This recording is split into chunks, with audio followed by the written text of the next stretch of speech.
You mentioned Judkins. What did you see from him as a running back? I know it's limited, but there were some things that I thought, okay, I get their thought of him being the guy they build this offense, Kevin Stefanski's run game around. Well, you saw he's good. He's very good in both schemes, right? The gap scheme and the zone scheme, and he's heavy. So when you're heavy and you have bursts like that, you fall forward, and he does a great job. He's got much more breakaway speed than I thought. And coming out of Ohio State, I was wrong on Junkins. I meet with Dan Lobby. Dan Lobby was very high on Junkins, and I thought Henderson was better. But I really think Junkins has a chance to be special because he's a big kid, and in this offense, they have to win on first down. And I've said that to you a bunch because it puts them in a pass run situation. If teams know the Browns have to pass, that's when things get ugly. Well, and let's be honest, they've been getting killed on first down, at least offensively. Yeah, and you see what it does defensively when you can win on first down. When the Browns win on even against these great quarterbacks, when you win on first down, you get to pin your ears back and get after the quarterback. And the Browns just don't have enough answers in the skill positions right now to be in true pass situations. They have to be able to marry the pass with the run to help those offensive linemen out. And right now, those offensive tackles, both sides, everybody involved is not playing very well. And their pass protection, their drive blocking, those guards, Posick, Batonio, Teller, they weren't great this week, but they were better. And they were better in the run game, and they're tough, and they'll continue to improve.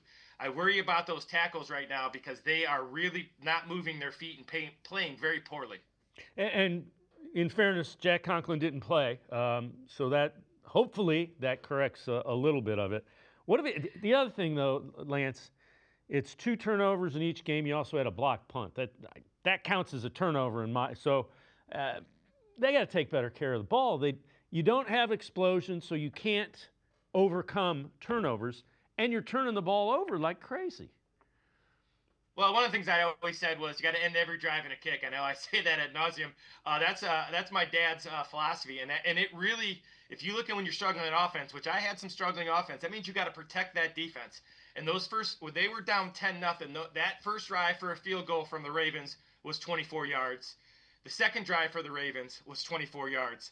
So the Browns defense gave up 48 yards and 10 points. And that just doesn't work when you get an elite guy down in the red zone. Lamar Jackson's too good with his feet and his arm to keep him from points in the red zone. So you had a block kick, and then you have an interception returned down to the 5 for points. And then you have a fumble recovery for points. There's 21 points. So now you're in the game just by protecting the football. So that means you have to, if you get in these third and long situations, I know it's not fun, and I know it's not what the NFL is, but if you're truly trying to win, then you have to be very cautious and very vanilla and very boring on third and long. Because if you do that and you punt the ball with which you have an elite punter, you can you can maybe get a turnover or something like that, but you have to protect that defense and make that other team go 90 yards. You saw with 2 great offenses, 2 of the better offenses in the NFL, they had trouble going 80, 90 yards against this defense.